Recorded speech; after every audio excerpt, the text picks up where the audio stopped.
Naval Forces Southern Luzon ay nakibahagi sa bloodletting activity na pinangunahan ng Professional Regulation Commission kaugnay sa kanilang pagdiriwang ng ika-52 anibersaryo na ginanap sa PRC Testing Center premises, PRC Legazpi Regional Office 5, Rawis, Legazpi City nito lamang ika-19 ng Hunyo taong kasalukuyan.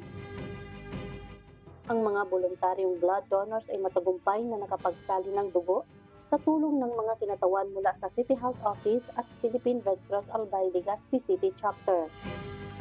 Ang naturang aktibidad ay taunang ginagawa ng PRC na bahagi ng kanilang health and wellness program sa rehiyon.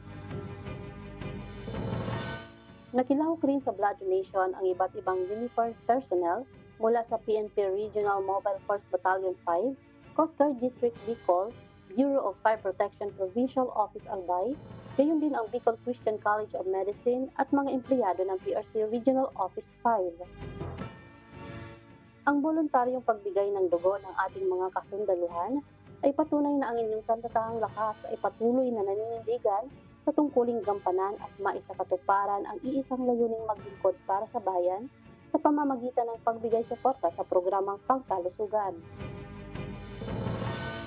Mula dito sa Legazpi City, Albay, ako si journalist 3rd class Jessica Emerson, Philippine Navy, nag-uulat para sa Balitang Love for Soul.